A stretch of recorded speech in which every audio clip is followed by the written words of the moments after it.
hi cái nồi bùi cái đây bà hi tên kỳ tour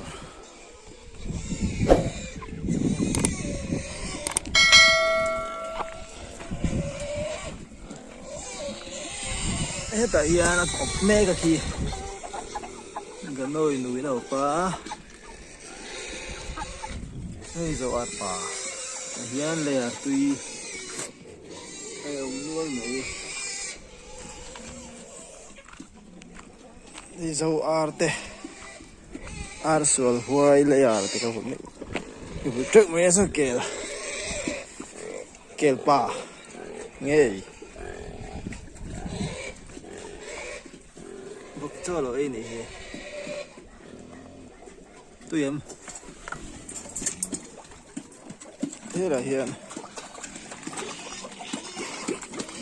đây còn khung tổ hầu rai nó bằng rai nấu đi bắt đầu đi để tua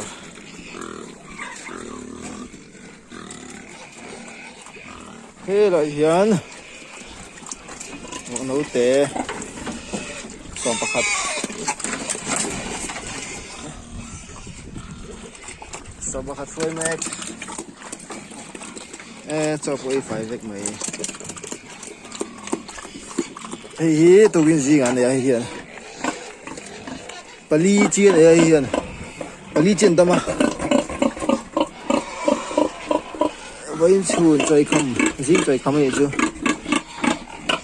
Bali trên tâm sọ mà lại sọ mắng cái này mấy sọ bột những lẩu chiết đúng mũ mảng khan đúng vết tên piang ở trên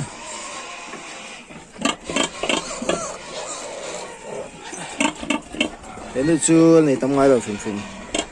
tầm mai phải cái này à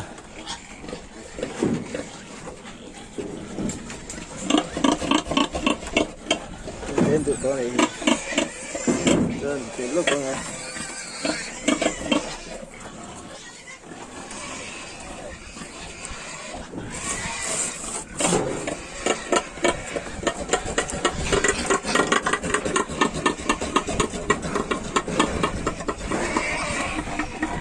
anu pani apa pani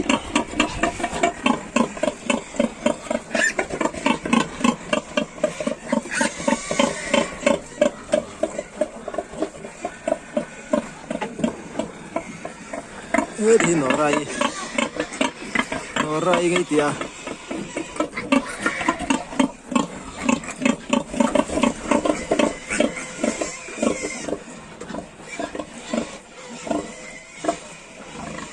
để chuyển chân đón không mấy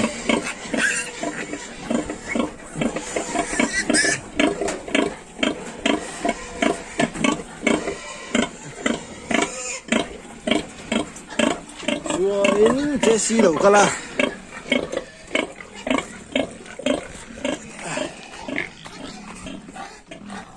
nó bánh chanh về đây cho con là bên lầu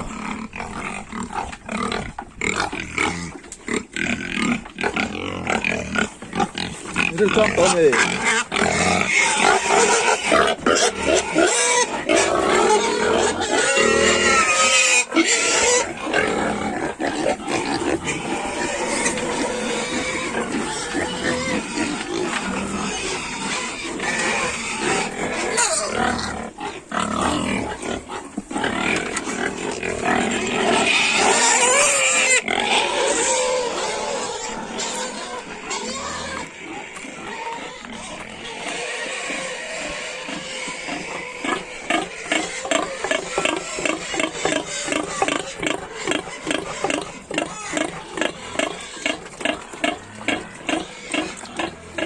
lại hiện rai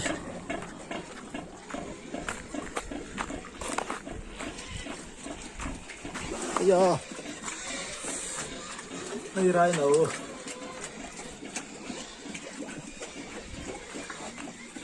cho anh thấy nhiều em đi chứ nhìn tôi có cho anh thấy được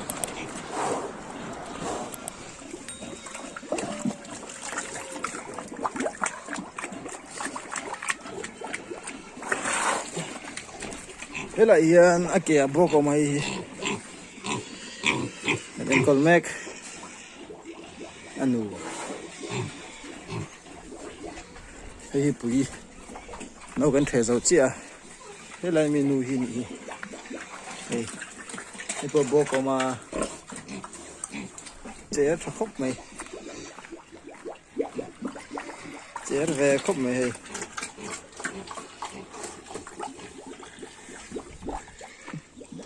thế lại gần lại rồi tí ra karma sakha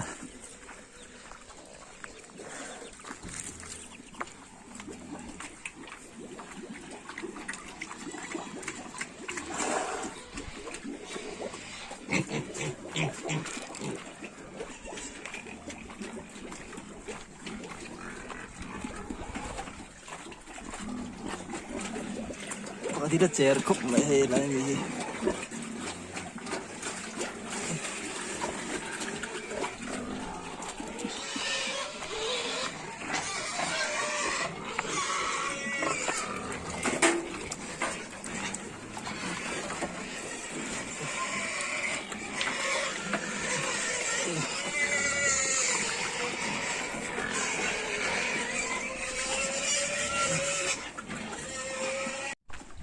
cho bể chia hay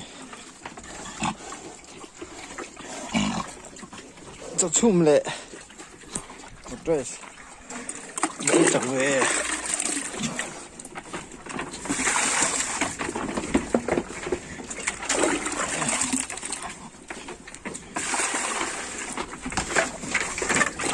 ít thở thì rồi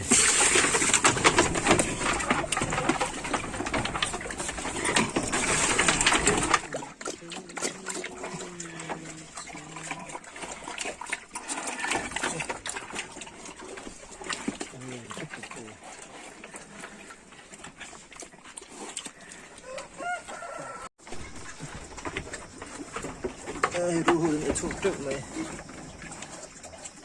để chụp trước này ru lâu cần tề ru phải rồi nè em chụp này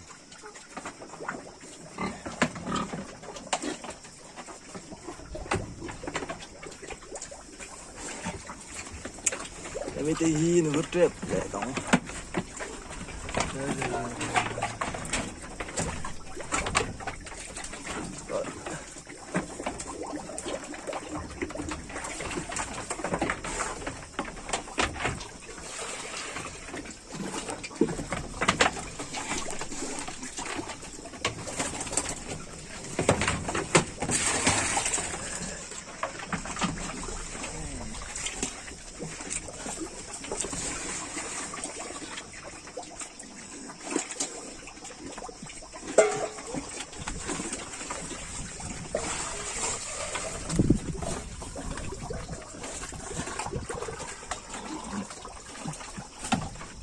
ấy tuy lông khóc vậy